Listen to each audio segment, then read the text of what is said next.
Assalamualaikum warahmatullahi wabarakatuh. Perkenalkan, nama saya Ikhwan Ramadan Siregar, SPG, instansi SMP Negeri 1 Silimakuta, Kabupaten Simalungun, angkatan 30, kelompok 3, nomor absen 29. Kali ini kita akan membahas tentang penerapan nilai-nilai dasar anti korupsi di unit kerja. Sebelum kita masuk tentang penerapan nilai-nilainya, kita harus tahu dahulu mengenai korupsi. Korup adalah buruk, rusak, atau busuk. Arti lain korup adalah suka memakai barang, uang yang dipercayakan kepadanya, dapat disogok, memakai kekuasaannya untuk kepentingan pribadi. Mengkorup adalah merusak, menyelewengkan, menggelapkan barang, uang milik perusahaan negara, tempat kerjanya. Korupsi adalah penyelewengan atau penyalahgunaan uang negara, perusahaan, dan sebagainya untuk keuntungan pribadi atau orang lain. Mengkorupsi adalah menyelewengkan atau menggelapkan uang dan sebagainya. Selanjutnya, teori CDMA Robert Hilgard, korupsi atau corruption terjadi karena faktor kekuasaan atau direksioneri dan monopoli yang tidak dibarengi dengan akuntabilitas. Teori willingness and opportunity, menurut teori ini korupsi bisa terjadi bila ada kesempatan akibat kelemahan sistem atau kurangnya pengawasan dan keinginan yang didorong karena kebutuhan atau keserakahan. Teori cost benefit, model teori ini mengatakan bahwa korupsi terjadi jika manfaat korupsi yang didapat dirasakan lebih besar dari biaya atau resikonya. Kemudian selanjutnya ada jenis-jenis korupsi. Korupsi yang terkait dengan merugikan keuangan negara. Kemudian korupsi yang terkait dengan suap menyuap. Korupsi yang terkait dengan penggelapan dalam jabatan.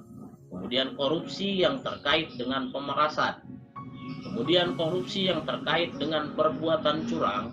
Korupsi yang terkait dengan benturan kepentingan dalam pengadaan. Korupsi yang terkait dengan gratifikasi. Selanjutnya ini adalah nilai-nilai dasar anti korupsi. Yang pertama adalah kejujuran, yang kedua adalah kedisiplinan, yang ketiga adalah kepedulian, yang keempat tanggung jawab, yang kelima kerja keras, 6 kesederhanaan, 7 kemandirian, 8 keberanian, 9 keadilan.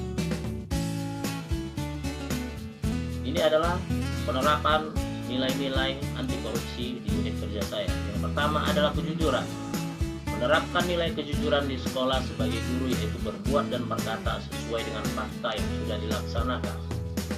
Kemudian kedisiplinan, hadir tepat waktu di sekolah, memakai pakaian yang sopan dan sesuai aturan, menerapkan batas waktu, pengumpulan tugas terhadap siswa untuk melatih siswa tepat waktu, menerapkan protokol kesehatan saat pandemi. Kemudian kepedulian, menerapkan sikap saling tolong-menolong bersama rekan kerja dan siswa-siswi. Selanjutnya tanggung jawab, melaksanakan perintah pimpinan serta hasil musyawarah yang menghasilkan keputusan di sekolah. Kemudian kesederhanaan, menerapkan kepada siswa-siswi selalu sebelum belajar untuk bersyukur atas nikmat yang ia miliki saat ini. Kemudian tidak memakai barang-barang yang terlihat mencolok di sekolah dari segi harga dan bentuk. Kemudian ada nilai kemandirian, yaitu menerapkan untuk selalu berinisiatif untuk kemajuan sekolah. Seterusnya ada nilai keberanian, yaitu menerapkan untuk selalu berani berpendapat, baik untuk mengusulkan sebuah ide-ide untuk kemajuan sekolah dan menentang kebijakan serta perbuatan yang membuat buruk sekolah. Kemudian ada nilai keadilan, yaitu memberikan nilai siswa-siswi sesuai dengan yang ia dapat, tidak terpengaruh dengan sogokan atau intervensi. Ya, mungkin itu saja yang saya sampaikan mengenai nilai-nilai anti korupsi. Apabila ada yang kurang atau yang salah, saya mohon maaf. Saya ucapkan terima kasih dan saya tutup dengan billahi taufik wal hidayah. Wassalamualaikum warahmatullahi wabarakatuh.